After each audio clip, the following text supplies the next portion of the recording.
IVM. News Kids on the Block.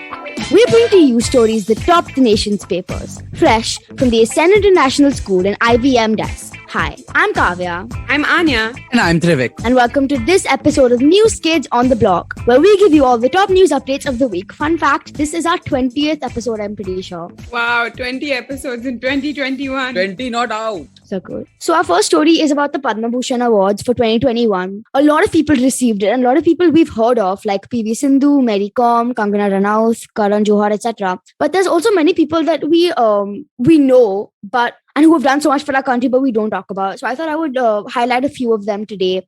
The first one is Oinam Bembem Devi, who received the award for sports. She was the former captain of the Indian women's football team, and she was known as the Durga of Indian football. The second is Rani, who was the captain of the Indian women's hockey team. She's represented India in over 200 hockey matches, and she's also won the Arjuna Award in the past. The next one was really interesting. Air Marshal Dr. Padma Bandyopadhyay. She is the retired Director General Medical Services for the Air Force and has served the Indian Air Force for nearly 40 years, which is really crazy. And the last one I've picked is to Smriti Tulsi Gowda for social work. And she is an environmentalist from Karnataka who has planted more than 30,000 saplings and has been involved in environmental conservation activities for the past 60 years. So these, like I said, these are some people that some of us have heard of, some of us have not, but they've done so much for our country, and I'm really happy that they're getting the recognition and the praise that they deserve. Yeah, Kavya, I agree with you so much. The next story we have for you is Tamil Nadu being on rain red alert. The Chennai government has cautioned all of its residents. According to NDTV, Tamil Nadu and its capital, Chennai, have been battered by heavy rains over the past few days, having received 46% excess rain so far this season as compared to the historical average. And of course, as a result of this, there's been like a lot of heavy rain, flooding. I think the rain has gone between 150 and 200 millimeters as expected in Chennai. And like I said, a red alert is in place for over 20 districts across Chennai. The public has been advised not to go out at all during the rainfall, and there are heavy duty pumps and stuff put in place for people. They do have a lot of concerns over excess waterlogging, and if you remember in 2015 there were severe floods as well, so they're trying their best to not ensure that there's a repeat of 2015. There have also been 169 relief centers which are operational, and there is more rain expected in the next few days. So if you're in Tamil Nadu, hang safe, and hopefully things are under control. With that, we'll take a short break and we'll be right back on News Kids on the Block. Namaste, this is Cyrus Brocha. I am part of the government cancel culture program to remove rubbish off all the different streams available. So what we have is all the collected rubbish we put together on our show. It's called Cyrus Says. It's on IVM Podcasts. You have to watch it and listen to it. It's on our app. It's on our website. It's on the YouTube channel. It's on Facebook. There are many different ways. Don't bother me and ask me how. You have to find out. We talk to different personalities. Many of them are known. Some are just people we meet downstairs and invite them up for chai. But the point is, it's fun and it's very therapeutic. So please join in and listen to Cyrus Says. Welcome back. You're listening to News Kids on the Block. I'm your co-host Kavya, and I'll take us into the next story, which is about the COP26 climate summit. So a lot has happened, and I decided to pick some key points and some really interesting points that I feel like everyone should know, and just talk about those today. I've picked three main ones. The first is the real effect of military carbon emissions. The United States Department of Defense is the largest institutional consumer of fossil fuels in the world and the largest institutional emitter. Two people worked on a 2019 study which showed that if the US military were a country, its fuel usage alone would make it the 47th largest emitter of greenhouse gases in the world, in between Peru and Portugal, which is crazy because it's not even a state, it's not even anything, it's a military base. And the fact that it's emitting enough greenhouse gases to be the 47th largest emitter is really crazy. And that just shows us that there's so much stuff that's happening that's going unnoticed like this. The next is the threat to how climate change can be a threat to 1.2 billion young people. I quote a press release that was issued by the PMNCH.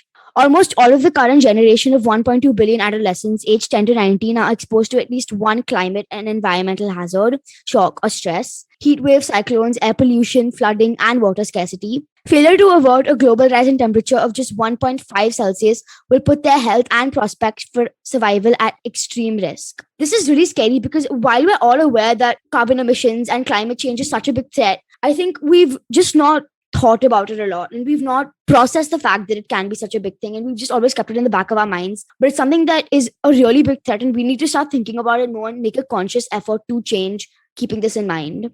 And lastly, a report published in Glasgow details how the world is moving towards a rise in global temperature of 2.4 degrees Celsius, despite the negotiations and the promises that are happening at the summit. And even though we're making all these promises and we're saying we'll cut down on this and that and we'll reduce carbon emissions, it's estimated that global warming will increase to dangerous levels by 2100.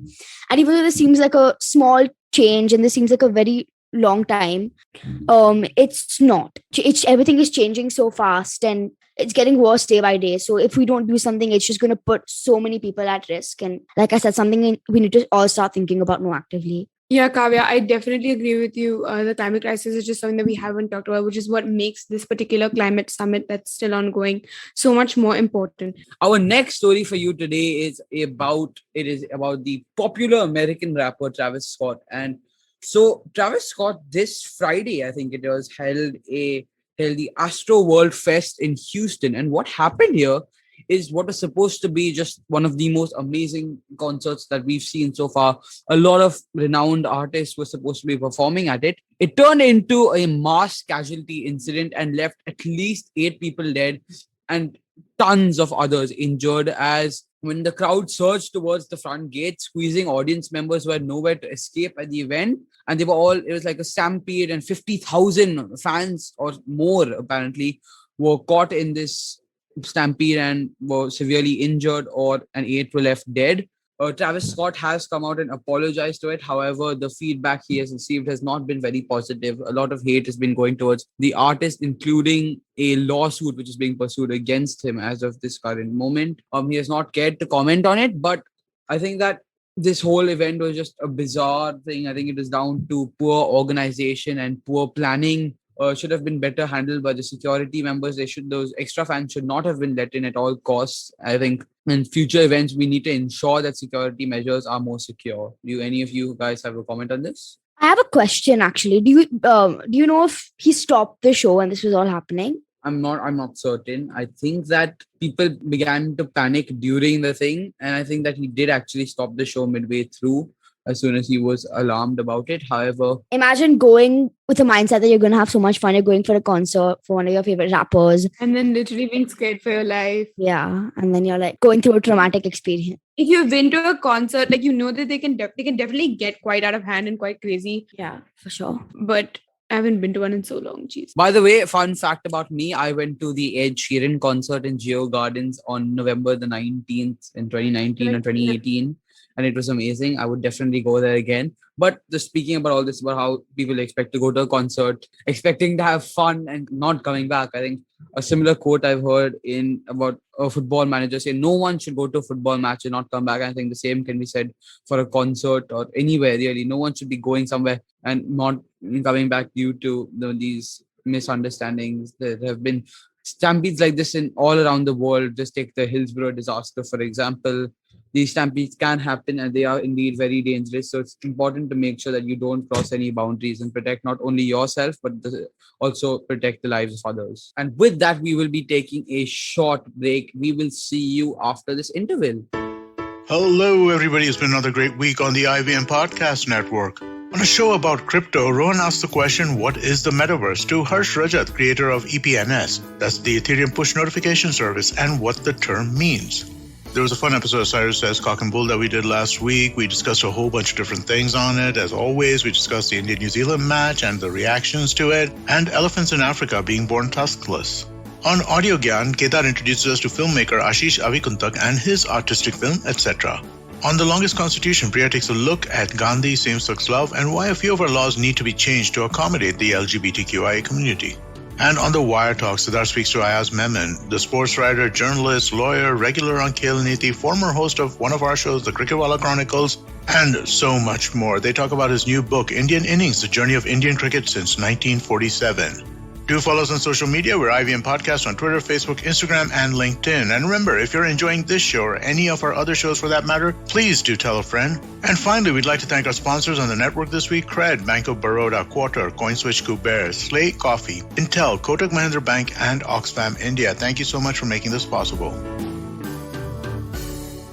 Welcome back to News Kids on the Block. I'm your co-host, Trivik Hariharan. And our next story for you today is going to be brought to you by we've been asked to describe her as the unique Anya Daftary. Thanks for that very, very riveting introduction, Trivik. Our next story for you comes from a Pentagon report which talked about how China has intruded into Arunachal Pradesh.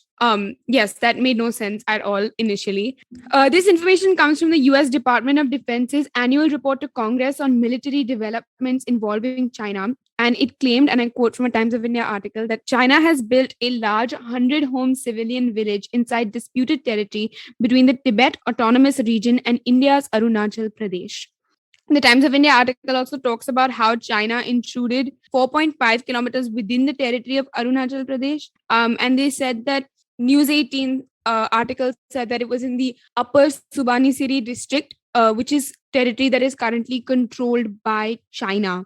This also happened along the line of actual control in the Arunachal Pradesh sector, and sources in Indian security said that area would be controlled by the Chinese. So it kind of added up. According to security establishment sources, the village that they built was built by China in an area that was previously occupied by the People's Liberation Army after overrunning an Assam Rifles post in 1959 in an operation which was known as the Longju incident along the frontier in Arunachal Pradesh. The Times of India article ended by saying that the report specifically pointed out that China has attempted to blame India for provoking the standoff through India's open quote increased infrastructure development close quote near the LAC. So this is clearly a very interesting incident because China has potentially already invaded/intruded India, and that can't end well. We've already had a couple of wars with China, and while I don't personally think that this is grounds for one, it is a matter of concern that it has been pointed out and it's in the media.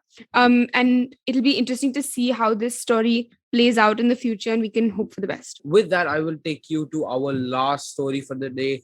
And I think you all have felt something missing from this episode. You've been longing that the best part of every episode, the one part when you listen, turn on News Kids on the Block, you're waiting for this. Welcome back to Trivik's football segment. I'm your co-host, Trivik Hariharan. This is actually a pretty positive story, and it's about my favorite player, personal opinion. I'm not saying he's best or anything, he's my favorite. Trent Alexander-Arnold, the Liverpool right back, is going to be paying for 250 children in Liverpool to play local league football. So what he's doing is that with inflation for hiring and playing football and local pitches at a current all-time high, many families or many of the less fortunate families are priced out of being able to give their kids the chance to play football anymore. And this man, one of the best, if not the best right back in the world, is going in and around the community and helping the younger kids, the youth of the next generation of footballers to actually play, with the football seemingly becoming more expensive than ever these days. And he is funding their classes, their equipment, and he is making sure that those people can all these young children coming through the ranks will be able to play the sport that he loves so much and that we love so much. I think it's a really great gesture, and it is slightly overshadowed by Marcus Rashford winning the MBE award, but we are not going to be talking about Man United players on this podcast. So yeah, Trent funds, in Liverpool. Fun, good story. Thanks, Trivik. Anyways, that's all we have for you today. We hope you enjoyed this episode of News Kids on the Block. Don't forget to tune in to us every Friday for our fresh take on the news from across the globe. If you like this podcast, don't forget to check out other podcasts on the IVM network. You can listen to us on the IVM Podcast app or ivmpodcast.com. You can also follow us on our social media. We are at IVM Podcast on Twitter and Instagram. We'll see you next week. But till then, do share this episode with your folks. Stay safe and don't forget to do your homework.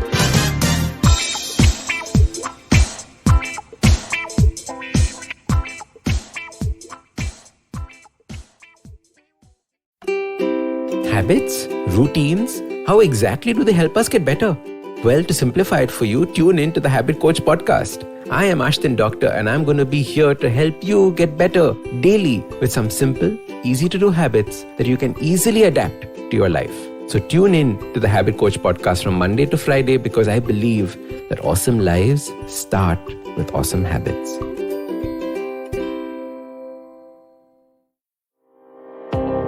Do you wonder why China does the things that it does? Or want to know how we could improve online privacy? Or perhaps you're thinking about how we can kickstart India's economy. If you'd like to search for the answers to such questions, check out All Things Policy, a daily public policy podcast that covers everything from employment figures to aircraft carriers. Tune in from Monday to Friday for new episodes and fresh takes.